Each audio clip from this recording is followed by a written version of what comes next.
గన్నవరంలో అవినీతిని సహించను, నా రెక్కల కష్టం తెలీదా, ప్రత్యర్థులకు పనిచేసిన కంపెనీకి కాంట్రాక్ట్ ఇస్తారా అంటూ ఆగ్రహాన్ని వ్యక్తం చేస్తున్నారు యార్లగడ్డ వెంకట్రావు. కూటమి ప్రభుత్వంపై యార్లగడ్డ తిరుగుబాటు జెండా ఎగరేశారు.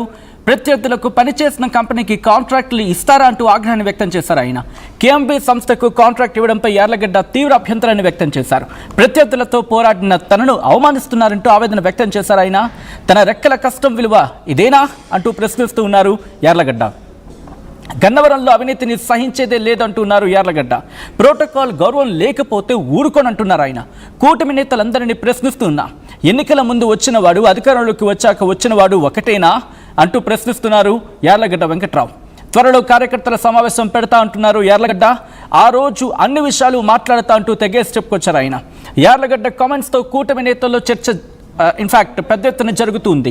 ఈ క్రమంలో అసలు ఇంతకీ యార్లగడ్డ వెంకట్రావు ఏమన్నారు ముందుగా చూద్దాం, ఆ తర్వాత డీటెయిల్గా మాట్లాడదాం. కానీ మన ప్రత్యర్థికి పనిచేసిన వాళ్ళ కాంట్రాక్టులు రావటం నేను తీవ్రంగా పరిగణిస్తున్నా. ఇది క్షమార్హం కాదు. అంటే నేను యుద్ధం చేస్తే, నా రెక్కల కష్టం ఖర్చు పెడితే, మీరు ఇలా అవమానాలు పాలు చేస్తే నేను ఎట్టి పరిస్థితుల్లో ఉపేక్షించను. ఇప్పుడు ఇచ్చిన కాంట్రాక్ట్ కేవలం 20% పని మిగిలిపోయి ఉంటే 206 కోట్ల రూపాయలు కేటాయించారంట. అంటే ఆ నార్త్ ఇండియన్ కాంట్రాక్టర్ అయిపోయాడు, వాడు దెబ్బతినిపోయి పాపర్ అయిపోయాడు.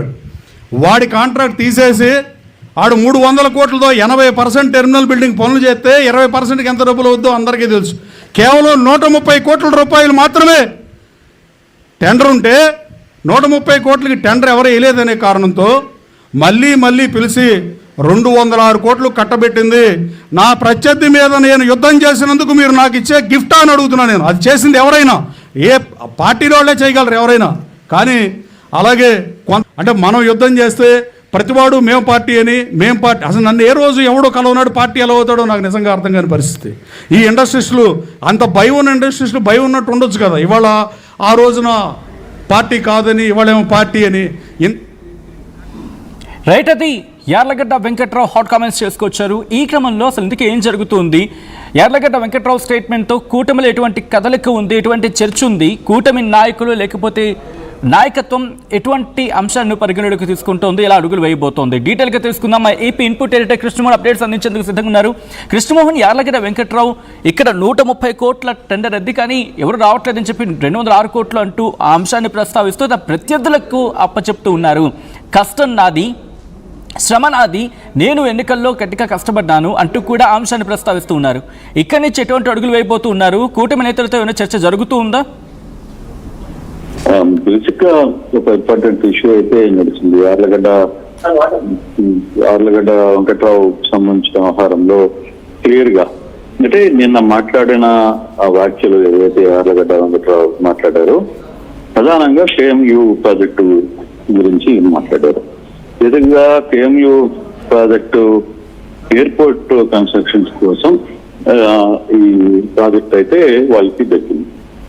కేఎంయూ ప్రాజెక్ట్ లో ఎవరు అంటే దాదాపుగా ఎయిర్పోర్ట్ లో జరుగుతున్న అభివృద్ధి పనులకి చాలా మంది రాకపోతే కేఎంయూ ప్రాజెక్టు ముందుకు వచ్చి దాన్ని కట్టడానికి ముందుకు వచ్చింది. దాని మీద ప్రభుత్వం అధికారికంగా కొంత అమౌంట్ కి ఫిక్స్ చేసింది, వాళ్ళ రేట్లకి దీనికి ఇచ్చింది.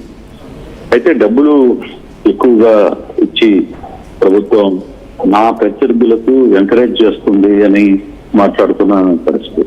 ఇది బేసిక్ గా ఒక పారిశ్రామికవేత్తలు కావచ్చు, వ్యాపారవేత్తలు వస్తున్నప్పుడు కొంత ఆ ప్రాంతంలో జరుగుతున్న అభివృద్ధికి ప్రభుత్వం చూసుకుంటుంది అవన్నీ కూడా.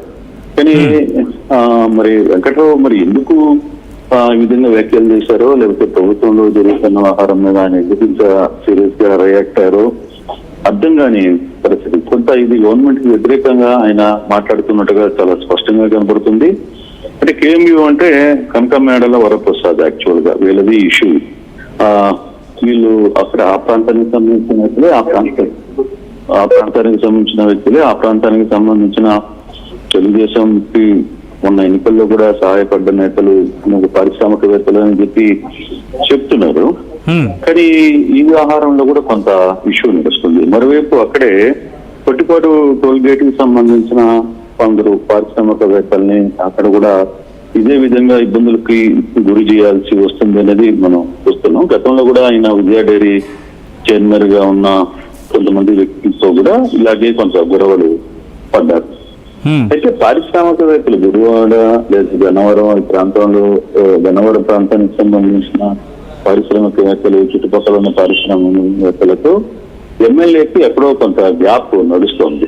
అయితే తను ఏమంటారంటే ప్రాపర్ గా నన్ను ఎవరు ఇక్కడ పట్టించుకోవట్లేదు. కానీ ఆయన చేసిన వ్యాఖ్యలు, నేను నా స్వయంతో నా డబ్బులతో నేను ఖర్చు పెట్టి ఇక్కడ ఎమ్మెల్యేనయ్యాను, కానీ నాకు వ్యతిరేకంగా చేసిన వ్యక్తులందరికీ ప్రభుత్వం ఆందోళన ఎక్కించే ప్రయత్నం చేస్తోంది అనేది ఇక్కడ వెంకట్రావు మాట్లాడుతున్న మాటలు చాలా స్పష్టంగా, చాలా గట్టిగా శుద్ధిగా మాట్లాడాడు. అందులో పారిశ్రామికవేత్తలను కూడా ఆయన వాడు వీడు అని మాట్లాడిన సందర్భం కూడా మనం చూసినది. కొంత ఈరోజు నిన్న మాట్లాడిన వ్యాఖ్యల మీద కొంత పార్టీలో కూడా కొంత చర్చ జరుగుతోంది. సచిన్, అది ఏ విధంగా ముందుకు వెళ్తుంది ఏంటనేది చూడాలి. ఎక్కడ కూడా ఎక్కడో కొంత వెంకట్రావుకు సంబంధించిన వ్యవహారంలో అక్కడ ఉన్న పారిశ్రామిక మధ్య కొంత గ్యాప్ ఎందుకు నడుస్తోంది, ఆ గ్యాప్ వ్యవహారంలో ఎందుకు ఈయన యువకి వెళ్తున్నారా లేకపోతే వాళ్ళు ఎమ్మెల్యేని పట్టించుకోకుండా వ్యవహరిస్తున్నారా అనేది చూడాలి. బట్ కొంత పార్టీ అయితే వ్యవహారం మీద కొంత లేటుగా ఉదయం నుంచి కూడా దీని మీద కొంత చర్చ జరుగుతోంది.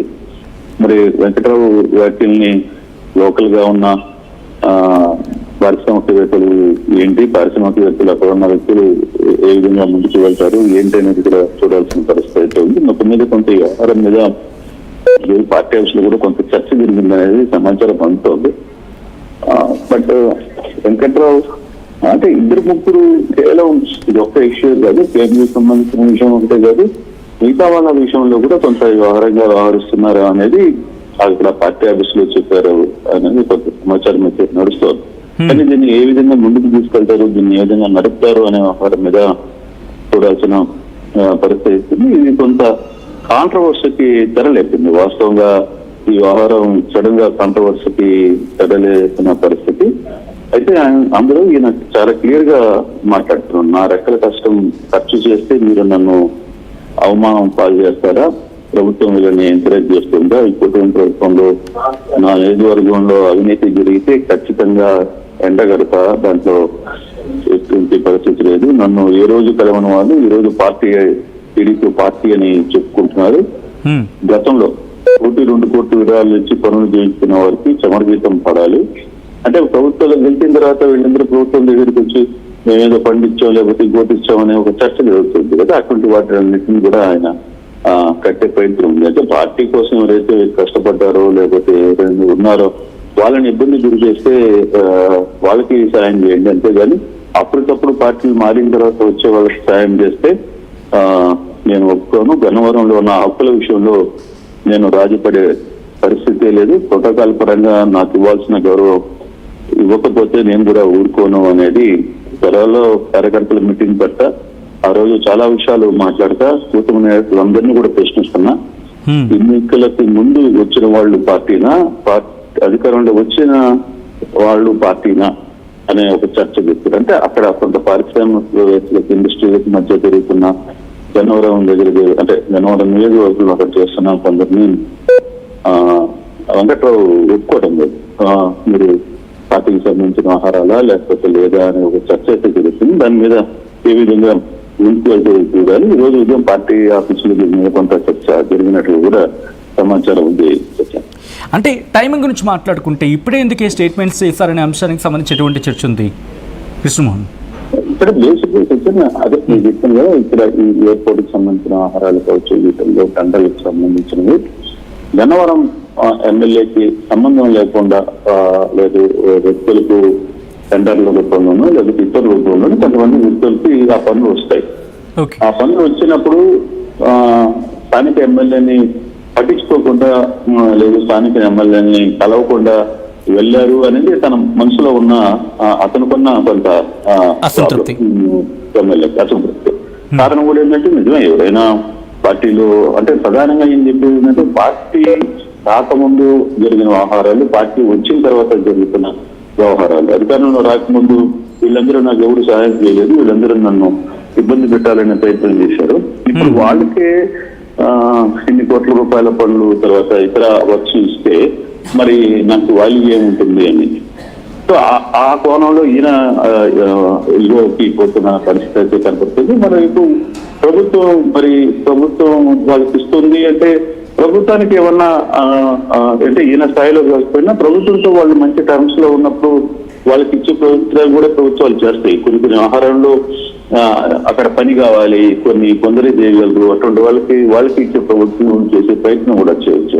ఆ యాంగిల్లోనే కొంత ఎక్కడో గ్యాప్ నడుస్తుంది. కానీ ఇటీవల జరుగుతున్న కొన్ని పరిణామాలు, వరుసగా జరుగుతున్న ఈ టోల్ ప్లాజా కావచ్చు, లేకపోతే సంబంధించిన వ్యవహారంలో దీనికి కొంత పసకడం లేదు. అక్కడ ఉన్న పారిశ్రామికవేత్తలతో వీళ్ళతో పసకడం లేదు. దాన్ని ప్రభుత్వం మరి పిలిచి మాట్లాడుతుందా? ఎందుకంటే ఈరోజు ఒక స్థానిక MLA, TDP party MLA open గా తన సెక్యూరిటీకి మీరు ఇట్లా పని చేస్తే నేనేం చేయాలి, నేను ఒప్పుకునే ప్రసక్తి లేదు అని చెప్పి ఆయన ఓపెన్ గా మాట్లాడుతున్నారు. ప్రభుత్వాన్ని నిర్ణయిస్తున్నారు.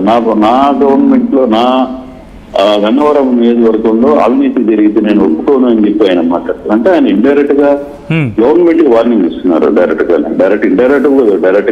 చాలా గట్టిగా మాట్లాడుతున్నారు.